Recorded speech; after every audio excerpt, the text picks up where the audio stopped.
السلام علیکم ورحمۃ اللہ وبرکاتہ۔ امید ہے تمام احباب خیر و عافیت کے ساتھ ہوں گے۔ آج 11 وہ مسائل جن سے جب روزہ ٹوٹ جاتا ہے تو اس میں صرف قضا لازم آتی ہے، کفارہ نہیں آتا۔ قضا اور کفارہ یہ الگ الگ چیزیں ہیں۔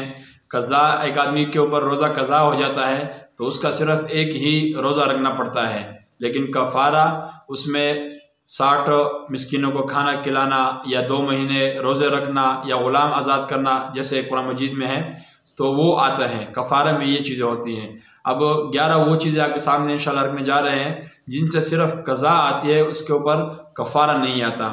جس میں سب سے پہلی چیز ہے روزے۔ ویسے بہت سارے ہیں لیکن 11 جو موٹے موٹے ہیں یہ آپ کے سامنے رکھنے جا رہے ہیں کہ روزے کی حالت میں بے اختیار منہ میں پانی چلا جانا۔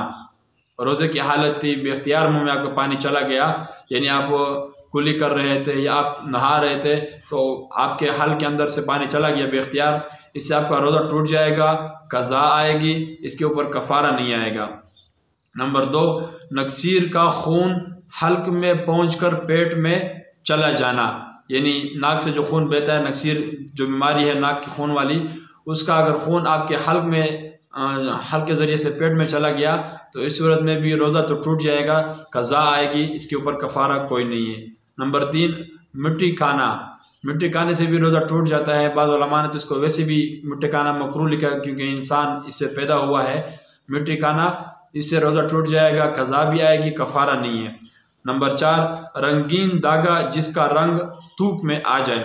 بعض مرتبہ ایسا داغا ہوتا ہے، تازہ داغا ہوتا ہے، وہ انسان منہ میں لے رہا ہوتا ہے لیکن اس کو اس کے بارے میں معلوم ہی نہیں ہوتا، اس کا رنگ جو ہے وہ پھر تھوک میں بھی واضح ہو جائے تو اس صورت میں روزہ ٹوٹ جائے گا، قضا کفارہ اس میں نہیں آئے گی، صرف قضا آئے گی۔ نمبر 5، روزے کی حالت میں کان کے اندر تیل ڈالنا۔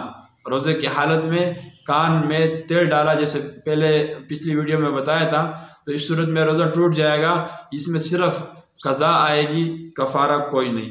نمبر 6، بیوی کے پاس بیٹھنے سے انزال ہو جانا۔ اپنی بیوی کے پاس بیٹھے ہوئے تھے تو ویسے ہی بیٹھے ہوئے تھے، انزال ہو گیا تو اس صورت میں بھی روزہ ٹوٹ جائے گا، قضا آئے گی اور کفارہ نہیں آئے گا۔ نمبر 7، مباشرت فاحشہ، یعنی شرمگاہوں کا آپس میں ملانا بغیر دخول کے۔ میاں بیوی ہیں، شرمگاہ آپس میں ملائے لیکن دخول نہیں ہوا تو اس صورت میں بھی روزہ ٹوٹ جائے گا، کفارہ کوئی نہیں ہے۔ نمبر 8، مشت زنی کرنا۔ اس صورت میں بھی اگر کسی سے غلطی سے مشت زنی ہو گئی ہے، ویسے تو یہ عمل بہت برا عمل ہے، اس کے اوپر حدیثوں میں لعنت کی گئی ہے، لیکن اگر کسی سے ہو گئی ہے تو اس میں کفارہ کوئی نہیں ہے، ہاں قضا لازم آئے گی۔ نمبر 9، روزہ میں حقہ پینا۔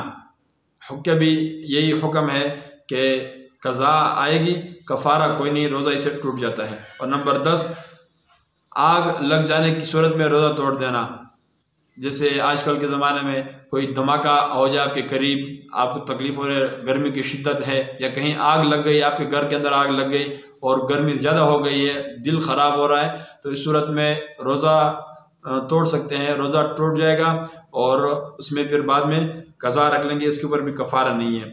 اور نمبر 11، غروب آفتاب سمجھ کر روزہ افطار کر لینا، یعنی آپ نے افطار کیا روزہ، کیا شاید غروب آفتاب ہو گیا لیکن بعد میں جب دیکھا ہو تو سورج ابھی تک نکلا ہوا تھا، تو اس صورت میں بھی یعنی عمومی مسئلہ یہ بھی سمجھ لیں کہ اس کے اندر مثال کے طور پر باہر کسی نے ویسے ہی آذان دے دیا، وقت نہیں ہوا تھا اور آپ نے روزہ افطار کر لیا، لیکن اس کے بعد سائرن بعد میں بج رہے تھے جو مساجد کے ہیں، تو اس صورت میں بھی یہ وہ صورتیں ہیں جس میں قضا آتی ہے، کفارہ کوئی نہیں آتا۔ امید ہے آپ کو یہ مسائل سمجھ آ گئے ہوں گے۔